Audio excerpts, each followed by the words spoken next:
Thomas More, The Book That Could Fix a Nation or Expose Us All, Part 1, The Question That Changes Everything, opening hook 00-045. Imagine that tomorrow morning, the world wakes up to shocking news. You have been chosen to lead an entire country, not a company, not a city, an entire nation. Millions of people are now looking to you for answers. On your very first day in office, what would you do? Would you raise wages, rewrite the laws, fight corruption, improve education, strengthen the economy? Most of us already have an answer because we've been taught that nations rise or fall because of the people in power. But what if we've been asking the wrong question this entire time? What if the biggest problem isn't the government, but the people who create it? Because every government is eventually built by ordinary human beings.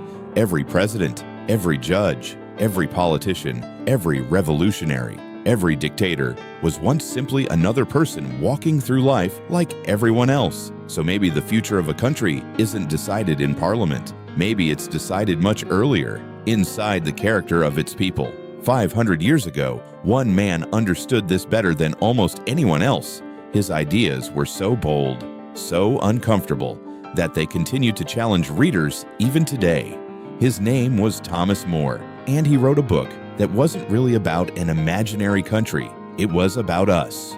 A book almost everyone misunderstands. When people hear the word utopia, they usually imagine a perfect world, a place without crime, without poverty, without corruption, a paradise where everyone is happy. But that's not what Thomas More was trying to write. In fact, the title itself hides a secret. The word utopia comes from Greek. Depending on how you read it, it has two completely different meanings. The first means the perfect place. The second means no place at all. A perfect society that exists nowhere. Thomas More chose this title on purpose because he wanted readers to understand something before they even open the book. If you're looking for a perfect country, you're looking in the wrong place, because no nation can become perfect if imperfect people continue building it. The dream every generation chases human beings have always dreamed about creating the perfect society. The ancient Greeks imagined ideal republics. Religious traditions described heavenly kingdoms. Kings promised golden ages. Revolutionaries promised equality. Politicians promised change. Every generation believed they would finally build the world everyone else failed to create. Yet history tells a different story. Empires rise, empires fall, governments change, constitutions are rewritten, technology transforms the world, but somehow the same human problems survive every century. Greed, jealousy, fear, pride, the desire for power. Why? Thomas More believed the answer wasn't political, it was deeply human. He believed that changing laws is easy. Changing people is much harder. England looked strong, but it was falling apart. When Thomas More published Utopia in 1516, England appeared powerful. The kingdom was wealthy, trade was growing, the monarchy looked stable. From the outside, everything seemed successful. But beneath the surface, society was quietly breaking apart. The rich were becoming richer than ever before. Meanwhile, thousands of ordinary families were losing the land they had lived on for generations. Many were forced into poverty. Others wandered the streets searching for food. Some turned to theft simply to survive. And how did society respond? Not with compassion, not with understanding, with harsher punishments, more prisons, more executions. The government believed fear would solve crime. Thomas More wasn't convinced. Instead of asking, "How should we punish criminals?" he asked something far more dangerous. Why are so many people becoming criminals in the first place? That question challenged the entire system, and perhaps it still challenges ours today.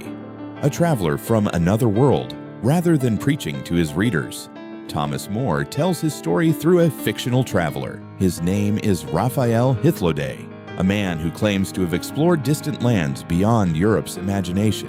He describes an island unlike anything people had ever heard before, a place where wealth doesn't determine respect, where education matters more than status, where people don't spend their entire lives competing with one another. At first, it sounds impossible. almost childish, almost naive. But Thomas More isn't asking us to believe the island is real. He's asking something much more important. If a better society sounds impossible, what does that say about us? Now let me ask you something. Have you ever caught yourself saying, "I'll finally be happy when I graduate, when I get promoted, when I buy my first house, when I earn more money, when life becomes easier"? It sounds harmless, but think about it carefully. How many times has that sentence changed during your life? As children, we dream about becoming adults. As adults, we dream about becoming successful. Once we're successful, we dream about becoming wealthier. And once we're wealthy, we start chasing something else. The destination changes. The race never ends. Without realizing it, we've spent our entire lives running toward a finish line that keeps moving farther away. 500 years before psychologists called it the hedonic treadmill, Thomas More had already noticed the pattern. He realized that human beings rarely suffer because they have too little. They suffer because nothing ever feels like enough. And once you understand that, you begin to realize something extraordinary. Perhaps Utopia was never meant to describe a perfect country. Perhaps it was written to expose the imperfect mind. Because before we can build a better society, we have to answer one uncomfortable question. Can someone who is never satisfied ever create a world that truly is? And that is where the story becomes even more fascinating. There is a prison almost every human being enters. What's strange is, almost nobody realizes they're inside it. It has no walls, no locked doors, no guards standing outside. And yet, millions of people spend their entire lives trapped there. The prison is called more. More money, more success, more followers, more recognition, more achievements, more possessions, more. The tragedy is not that we want better lives. The tragedy is that we slowly forget what enough feels like. And once that happens, nothing is ever enough again. Think back to a dream you once had. Maybe it was getting into university, landing your first job, buying your first car, owning your own home. Remember how convinced you were that life would finally feel complete? Then it happened. For a while, you were happy, but only for a while. Soon, a new goal appeared, a better job, a bigger house, a newer phone, a nicer neighborhood, a more expensive vacation. Without noticing it, your definition of success quietly changed. Again, and again, and again. Thomas More understood something that modern psychology would only explain centuries later. Human desire has no finish line. It simply moves the goalposts. That is why some of the richest people in history have lived with constant anxiety, while some of the poorest have found genuine peace. Because happiness isn't created by what we own. It's shaped by what we believe we still lack. There is one sentence capable of controlling an entire society. It doesn't sound dangerous. In fact, people say it every day. Just one more. Just one more promotion. Just one more investment. Just one more million. Just one more purchase. Just one more year of hard work. Then, I'll finally slow down. But that then rarely comes. Life quietly slips away while we're preparing to start living it. One day becomes 1 year. 1 year becomes 10. Then we suddenly realize we've been postponing happiness for most of our lives. Thomas More saw this pattern everywhere. People weren't poor because they lacked possessions. Many were spiritually poor because they could never stop wanting more. Many readers believe Utopia is a political book. Others think it's an economic proposal. Both miss the point. Thomas More wasn't trying to redesign the economy. He was trying to redesign the human heart. In Utopia, people don't obsess over ownership. Instead of constantly asking, "What belongs to me?" they think differently. What benefits all of us? Now, whether you agree with that system or not isn't really the important part. Thomas More wasn't demanding that every nation copy Utopia. He was exposing something much deeper. A society built entirely around selfishness eventually destroys itself. Because when everyone competes only for themselves, trust disappears, community disappears, compassion disappears. Eventually, even success begins to feel empty. Look around the modern world. People compare their lives every single day, not because they're unhappy, but because someone else appears happier. Social media has turned comparison into a full-time occupation. Someone buys a luxury car. Another person suddenly feels poor. Someone travels the world. Another person feels trapped. Someone announces a promotion. Another person begins questioning their own life. We're no longer measuring success by our own journey. We're measuring it against strangers.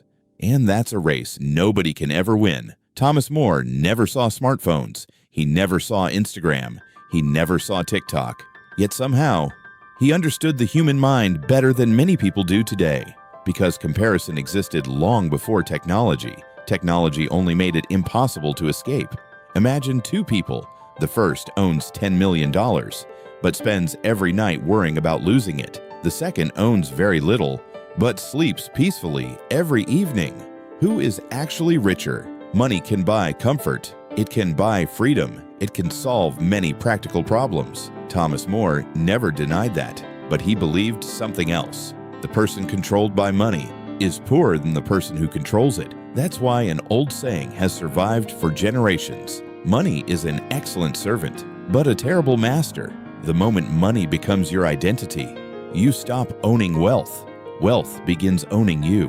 Modern society teaches us to ask one question: how much do you have? Thomas More believed we should ask a different one: who have you become? Because eventually, every achievement loses its excitement. Every possession becomes ordinary. Every title fades. Every trend disappears. But character remains. Integrity remains. Wisdom remains. Kindness remains. No market crash can take those away. No recession can destroy them. No thief can steal them. Perhaps that's why Thomas More spent so little time describing luxury and so much time describing virtue. Because civilizations are never destroyed by a lack of wealth. They're destroyed by a lack of character. This is where Utopia quietly stops being a story. It becomes a mirror. And mirrors can be uncomfortable because instead of asking, why is society so broken? It asks, how much of that brokenness lives inside me? Would I still be honest? If dishonesty made me richer, would I still choose fairness? If nobody were watching, would I still value truth? If lies benefited me? These questions make people uncomfortable. That's exactly why they matter, because changing the world sounds inspiring. Changing ourselves is much harder. And Thomas More knew it.